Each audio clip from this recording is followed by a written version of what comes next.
आज रक्षाबंधन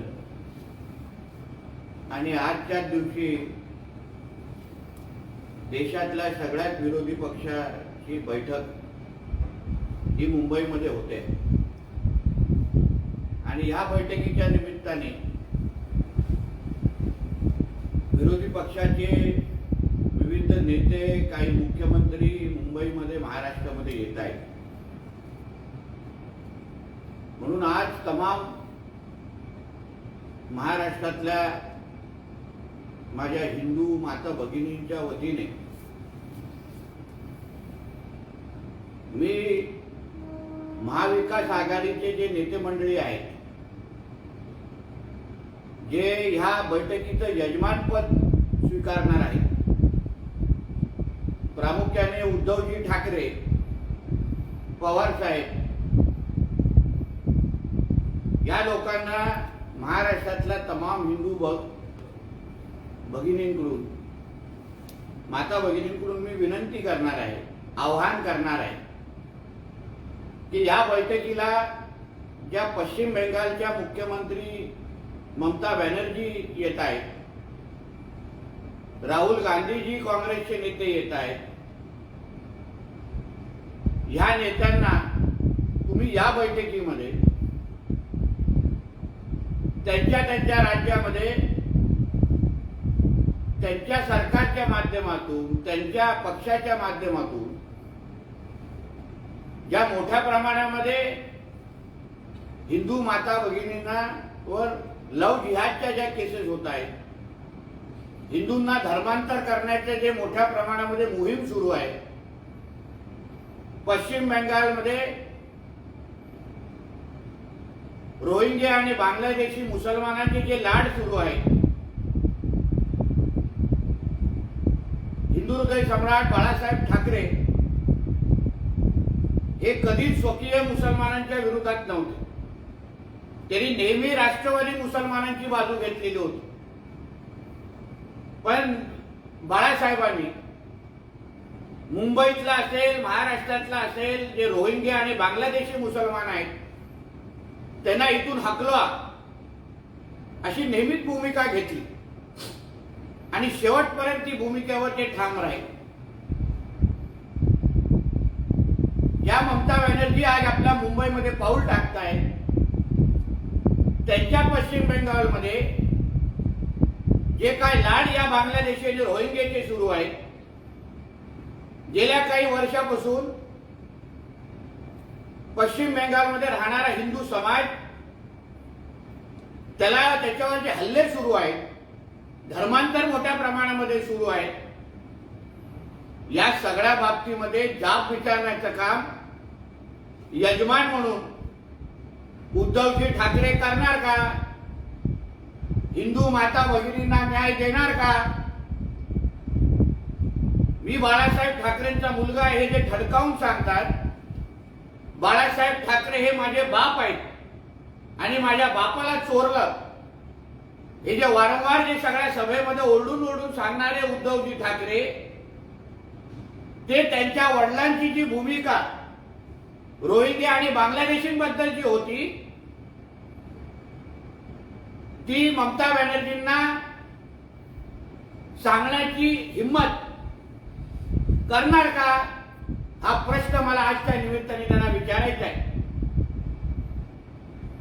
कारण का इंडिया बैठकीमध्ये जेवढे पक्ष येत आहेत, राहुल गांधीजींचा कर्नाटकमध्ये सरकार आहे आणि कर्नाटकचं सरकार आल्यापासून तिथेही धर्मांतर विरोधी कायदा रद्द करण्याची हालचाली सुरू झाली आहे. पाकिस्तान जिंदाबादचे नारे ऐकायला मिळत आहेत. तर तशीच परिस्थिती बिहारमध्ये आहे. मग आज रक्षाबंधनच्या निमित्ताने या सगळ्याच हिंदू माता भगिनींना यजमान स्वीकारलेले उद्धवजी ठाकरे, पवार साहेब, काँग्रेसचे अन्य नेते महाराष्ट्रातल्या हिंदू माता भगिनींच्या माध्यमातून किंवा त्यांचे प्रतिनिधी बनून या सगळ्या नेत्यांना जे जे त्यांच्या राज्यामध्ये हिंदूंवर हल्ले करतायत त्यांना जाब विचारण्याचं काम करणार का? हा प्रश्न मला आजच्या निमित्ताने त्यांना विचारायचा आहे. सकाळी संजय राजाराम राऊतनी जो नीती आयोगच्या संदर्भात एक जो निर्णय केला गेला, त्या निर्णयाचं खरं म्हणलं तर स्वागत करायला हवं की नीती आयोग आता मुंबईच्या विकासावर हातभार लावणार आहे आणि त्याच्यावर पण यांनी टीका करण्याचं काम केलं. वर्षानुवर्ष यांची जी जुनी टेप रेकॉर्डर सुरू आहे, मुंबई महाराष्ट्रातून तोडणार, ते काय आतापर्यंत होऊ शकलं नाही. मोदी आणि शहाकडून मुंबई वाचवा. अहो सन्मान्य मोदी साहेब, सन्मान्य अमित शहाजी नसते तर मुंबई या ठाकरे प्रायव्हेट लिमिटेड कंपनीने कधीच विकून खाल्ली असती. जे भ्रष्टाचाराचे आरोप, ज्या चौकशा सुरू आहेत, त्याच्यामध्ये कोणाचंच आडनाव मोदी किंवा शहा नाहीये. त्याच्यामध्ये संजय राजाराम राऊतचे पार्टनर आहेत, उद्धव ठाकरेचे नातेवाईक आहेत, आदित्य ठाकरेचे नात्याचे मित्र परिवार आहेत. मग नेमकं मुंबईला लुटलं कोणी? म्हणून मुंबईला मोदीजी आणि शाह साहेबांकडून धोका नाहीये, पण पाटणकर आणि सरदेसाईंकडून धोका आहे. म्हणून ह्याच पाटणकर आणि सरदेसाईंकडून वाचवण्याचं काम सन्मान्य मोदीजी आणि अमित शहाजींनी केलंय.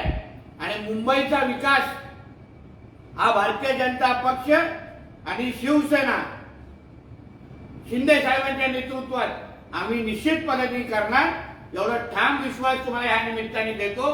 आणि कितीही या मुंबईमध्ये येऊन एका आघाड्यांच्या बैठक घ्या, विरोधकांच्या बैठक घ्या, याचा काही परिणाम होणार नाही.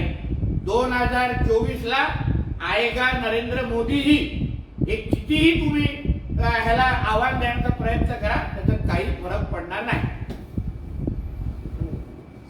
नीती आयोगाच्या मुद्द्यावरून संजय राऊत असं म्हटलंय की हा मुंबई गिळण्याचा डाव आहे आणि त्यासाठीच उद्धव ठाकरेंचं सरकार पाडलं गेलं आणि त्यासाठीच राष्ट्रवादीत फूट पाडली गेली. मुंबईला गिळत कोण होतं आणि गिळून ढेकर कोण मारत होतं तर ठाकरे प्रायव्हेट लिमिटेड कंपनी. जेवढे जसं मी सांगितलं ना, पाटणकर आणि सरदेसाईंकडून मुंबईला वाचवण्याची गरज होती. अगर मुंबई गिळणारे कोण आहेत हे ज्या चालू असणाऱ्या ज्या चौकशा आहेत ना, ह्याच्यातून स्पष्ट होत आहे. सुदीप पाटकर कोण? संजय राजाराम राऊत. सूरज चव्हाण कोण? आदित्य ठाकरे. बाकी कॉन्ट्रॅक्ट कोणाला? किशोरी पेडणेकर कोणाच्या महापौर होत्या तर उद्धव ठाकरेच्या. सगळ्यात अगर तुमच्या ठाकरे प्रायव्हेट लिमिटेडचे सदस्य असतील तर मग मुंबई नेमकं गिळत होतं कोण? आणि मुंबईला वाचवण्याचं काम हे फडणवीस साहेबांनी आणि मोदी आणि शाह साहेबांनी केलंय. यासाठी मुंबईकरांच्या वतीने मी त्यांच्या मनापासून आभार मानतो. संजय राऊत असंही म्हणतायत एकनाथ शिंदे हे लाचार, बोलचट आणि गुडघे टेकणारे मुख्यमंत्री आहेत. मोदी आणि शहांच्या दावणीला जाऊन मारले गेले. कोण लाचार होतं, कोण पुलसत होतं, कोण खोटाडा होता, कोण घरकवडा होता ना, हे 2.5 वर्ष महाराष्ट्राने पाहिले. खरं म्हटलं तर उद्या मातोश्रीची खरी मम्मी उद्या दिल्लीवरून येते इथे महाराष्ट्रात.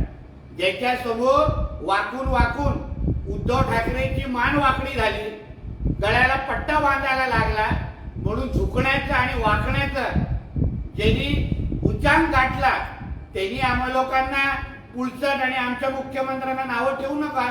इतिहासामध्ये सर्वात जास्त कमजोर आणि सर्वात जास्त पुलचट आणि झुकणारा मुख्यमंत्री कोण असेल तर तो तुझा मालक उद्धव ठाकरे आहे. संजय राऊत असंही म्हणतात की मी खात्रीने सांगतो 2024 पर्यंत हुकुमशाहीचा आणि भाजपचा पराभव झालेला असेल. संजय राऊतांनी आतापर्यंत असंख्य भाकीत केलेलं आहे. त्याच्यातलं एक भाकीत कुठलं खरं आलं आहे ते तुम्ही मला सांगा. उद्धव ठाकरे हे पुढच्या 25 वर्ष मुख्यमंत्री राहणार, महाविकास आघाडी 25 वर्ष सत्तेमध्ये राहणार, आमचं महायुतीचं सरकार फेब्रुवारीला पडणार, आमचं महायुतीचं सरकार मे मध्ये पडणार. ह्याच्यातली एक तरी भाकीत खरी झाली आहे का?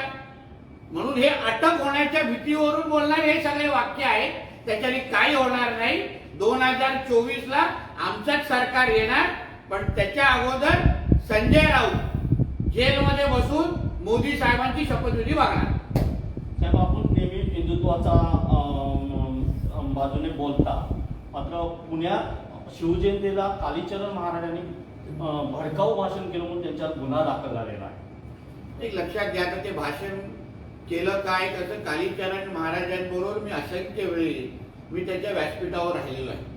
हिंदुत्वाचा ज्वलंत आवाज आणि परखड हिंदुत्वाचं बाबतीचं मत कालीचरण महाराजांनी मांडत आलेलं आहे.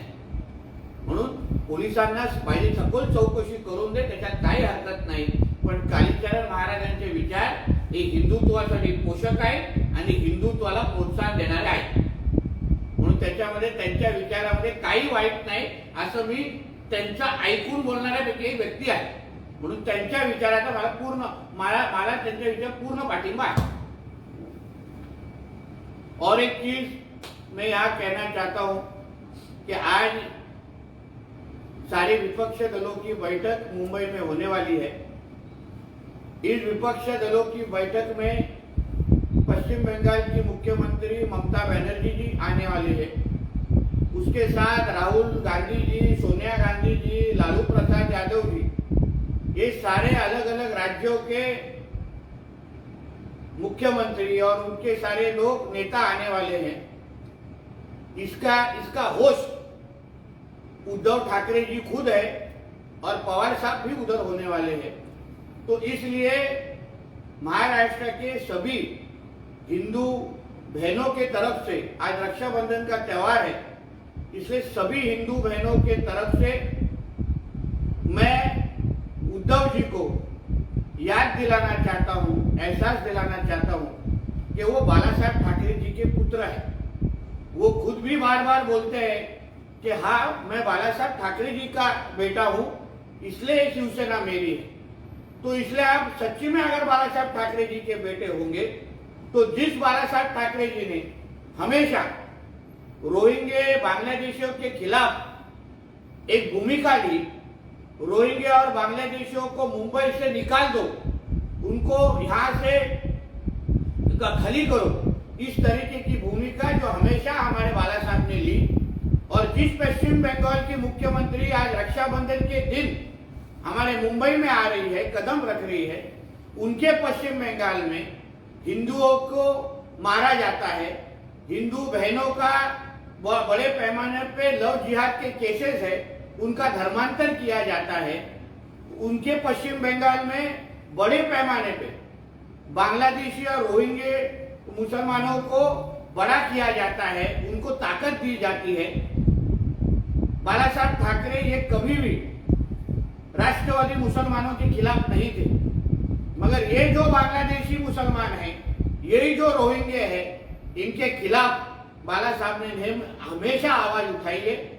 इसलिए मैं उद्धव जी को पूछना चाहता हूं कि आप में अगर सच्ची में बाला साहब ठाकरे जी का खून होगा, आप सच्ची में अगर उनका नाम लगाने की हिम्मत करते हैं, तो आप आज के मीटिंग में, इंडिया के मीटिंग में, आप पश्चिम बंगाल के मुख्यमंत्री ममता बनर्जी को पूछने की हिम्मत आपने दिखानी चाहिए कि आपके यहाँ जो हिंदू बहनों के ऊपर जो धर्मांतर किया जाता है, लव जिहाद के केसेस है, आपके पश्चिम बंगाल में जो बांग्लादेश और रोहिंग्या मुसलमानों को जो ताकत दी जाती है, सारे अधिकार दिए जाते हैं, उनके खिलाफ भूमिका लेने के लिए आप उद्धव ठाकरे ममता बनर्जी को कहेंगे क्या, इतनी हिम्मत दिखाएंगे क्या?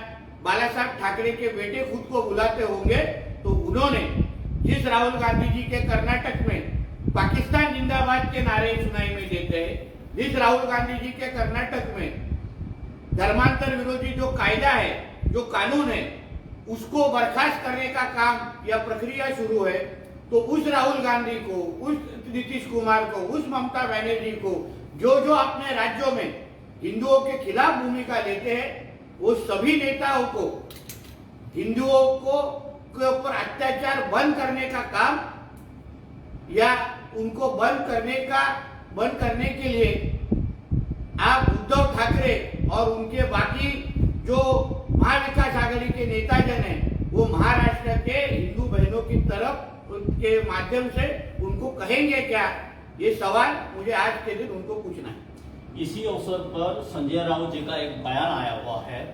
उन्होंने दावा किया है कि 2024 तक हुकुमशाही और भाजपा दोनों का पराजय हो जाएगा। देखिए, राजाराम राउत ने जितनी जितनी भविष्यवाणी की है, अभी तक एक भी उनकी भविष्यवाणी सच्चाई में आई नहीं। उन्होंने कहा ये हमारी महायुति की सरकार फरवरी में गिरने वाली है, फिर मई में गिरने वाली है।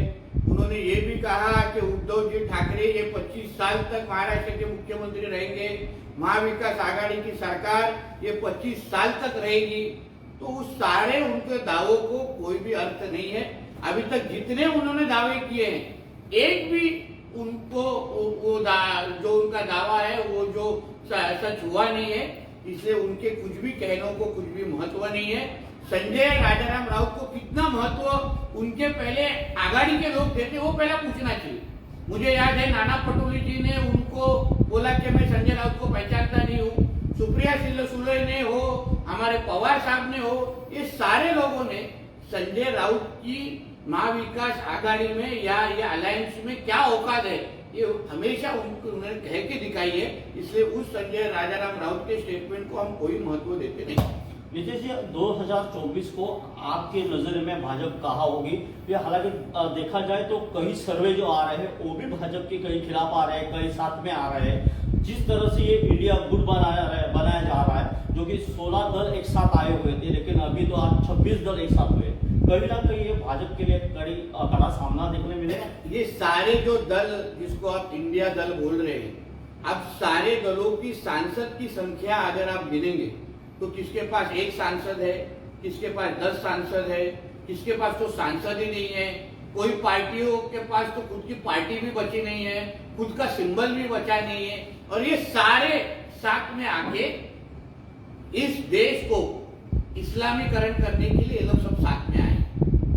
इनको हमारे देश में हिंदुओं को खत्म करना है, हिंदू समाज को खत्म करना है, इसलिए ये सारे अलायंस के नाम पे साथ में आए हैं। इनको मालूम है जब तक मोदी जी यहाँ रहेंगे तब तक इस देश को हिंदू राष्ट्र बनाने से कोई भी रोक नहीं सकता।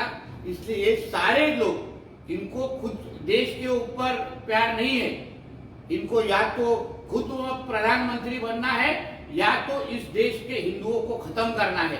और इसलिए ये सारे जन साथ में आए हैं। इसलिए कितनी भी ताकत लगाए, कितनी भी आप सर्वे लगाए, मुझे याद है 2019 के पहले ऐसे ही कोई सर्वे आए थे कि मोदी जी को 250 सीट मिलने वाले हैं, बीजेपी को 200 सीट मिलने वाले, मगर भारतीय जनता पार्टी को 303 सीट मिले थे। तो इसलिए आप 2024 का इंतजार कीजिए। ये सारे सर्वे कितने झूठे हैं यही रिजल्ट बता के जाए।